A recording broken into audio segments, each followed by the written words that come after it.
Isang mapagpalang gabi sa inyo mga kapatid.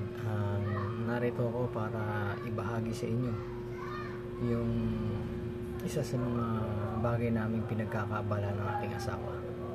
Ito po ay para dun sa mga baguhan na nag-aaral ng mga lihim ng karunungan. Ito po ay pinalilimusan namin. Actually, pwede po kasi itong pa-customize na kung tayo ay nag-aaral ng lihim ng karunungan, kailangan natin ng mga libreta, notebook. Ang ibabahagi ko po, ipapakita ko sa inyo yung aming ginawa. Actually, idea ko to. Ang gumawa ay yung aking asawa. So, bahagi ko lamang po. Ito po siya. Ang nasa loob po nito ay notebook. Ito po, parang may balot pa yung notebook. Pinakabahay po niya to.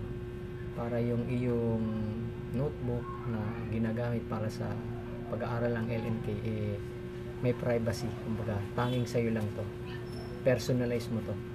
So, ipapakita ko po sa inyo yung nilalaman. Ito po siya.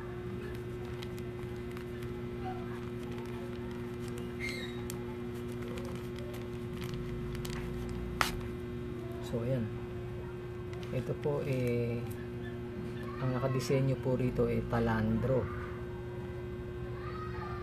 Kayo na po yung bahalang humula kung sino ang nakalagay sa talandrong to.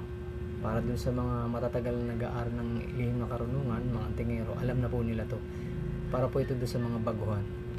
Ito naman po yung kanyang likod.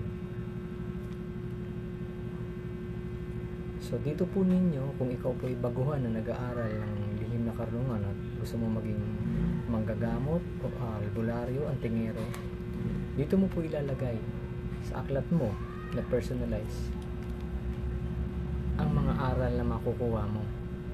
Ako po naingganyong mag-aral taong 2015 pa po ako nag-umpisa. Pero po sa totoo lang, ako po parang kumpara sa baby, pasusuhin pa lang po akong bata. Hindi pa po ako ganun kamaalam. May konting alam pero hindi pa po ganun kamaalam. So, patuloy pa rin po kasi po ang pag-aaral ng lihim ng karunungan is patuloy po yan. Wala po siyang katapusan. Napakarami pong bagay na napaka-mystical sa mundong ito na di natin nalalaman at kailangan pa nating tuklasin. So, ito po. Sa pagpapatuloy po ng ating pag-upload ng ating video sa YT, ito po notebook lamang para po dun sa mga baguhan na nag-aaral. Hindi po ako maglalagay ng mga nilalaman sa loob nito. Kung ano lamang po yung gusto ninyong talandro, halimbawa 5 bukales, atardar, infinito Dios, yun po kayo na po ang kusang magsasaliksik. Ang punto ko po dito, hindi po ako para i-baby feed kayo. Need po kasi sa mga baguhan na kailangan magsumikap.